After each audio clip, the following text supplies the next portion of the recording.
Hello. Today, two teaching assistants join me in the discussion of the course. They will ask me questions and I will try to answer them. Her name is Maiko Yamamori and he is Go Kui. Thank you both for coming. Let's begin with Maiko's first question. I agree with one requirement of donating spontaneity. I can't, however, understand the importance of the other requirement, not to seek monetary gain. I have heard, for example, selling blood is accepted in some countries, including the US and one time in Japan. It is accepted for living donors to donate blood for money. Then why isn't it accepted for them to donate organs for money? I think the difference between donating blood and donating organs is not qualitative, but quantitative. So, what are the criteria for permissible donations?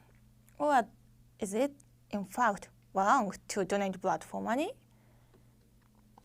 Oh, that's a good question. There's been a debate surrounding the commodification of human body parts. Many countries, including Japan and the United States, don't allow people to sell their blood, let alone organs. On the other hand, some countries do allow the sales of eggs and sperms, as well as commercial surrogacy. So the practice is not very consistent, to say the least. There are some advocates for a regulated market for human organs. They are in favor of an organ market because it's part of an individual's liberty to sell what they own and buy what they need. And there's the possibility that an organ market will solve or at least reduce organ shortage that's happening almost everywhere in the world. The arguments against an organ market include that this is another form of exploitation of the poor, that it would be an unfair system if only the rich can buy organs and others can't. I often heard phrases such as impairing human dignity and going against natural providences, but I can't understand the meaning of them literally.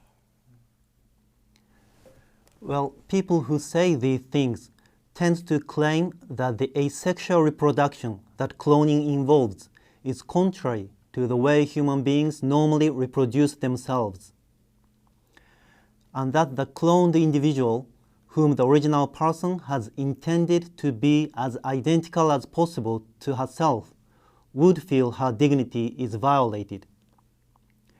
Now, perhaps you can challenge these claims by examining their assumptions, but what's important is to try to understand people's concerns and worries about the rapid development of these new biotechnologies. In the lecture of cloning technology, it is made clear that artificial human cloning is prohibited by the Act on Regulation of Human Cloning Techniques in Japan. Nonetheless, in the manga, Kevin expresses his opinion that artificial human cloning should be permitted in certain cases, such as the loss of a baby. Yet a few criticisms concerning the artificial human cloning are already mentioned in the lecture, namely that it violates human dignity and that it goes against the nature of law of nature. Then I wonder if there is any theory of ethics that defends Kevin's stance which supports the view that artificial human cloning should be allowed in certain cases. Yes, the main argument for producing human clones would be that there is no good argument against such cloning apart from the risks involved in such endeavor.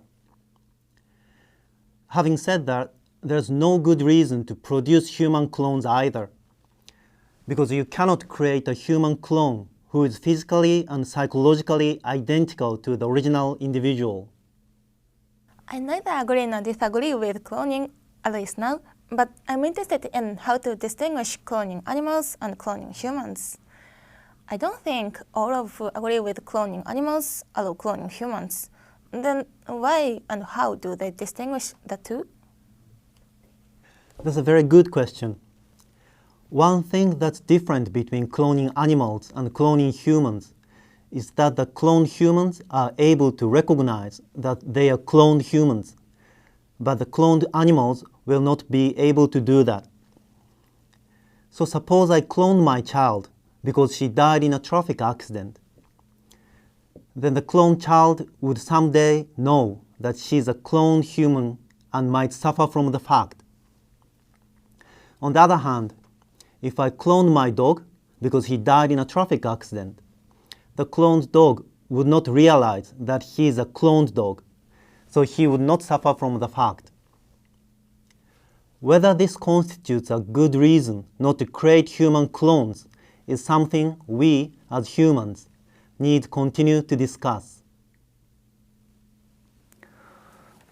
In the manga, to breed a superior breed of pets and livestock and to fill the psychological void of an owner of a deceased pet are given as justifications for applying cloning technology to animals. On the other hand, Kanako stated, "I feel it's unnatural," expressing intuitive uneasiness when she learned that Jam, Kevin's dog in the picture, was in fact a clone of Kevin's last dog. Kanako's uneasiness perhaps can be explained by the similar criticism that was posed against the human cloning, namely that it goes against the law of nature. However, when it comes to human cloning, there was also another criticism which concerns the violation of human dignity. That makes me wonder if there is any ethical argument corresponding to such claim in case of animal cloning concerning the dignity of animals. That's a good question. As far as I know, there is no talk about the dignity of animals. The concept of dignity is very anthropocentric. Philosopher Immanuel Kant would say that only rational beings like humans can have dignity. Now, some animals are rational. They can remember things, they can use tools, some of them communicate with their own language and even display self-awareness. So today, it's difficult to say that only human beings are rational and therefore have dignity. But your question shows that thinking about the differences between human clones and animal clones is a good way to critically think about the ethics of cloning technologies. Thank you both for coming. What are your thoughts on these matters?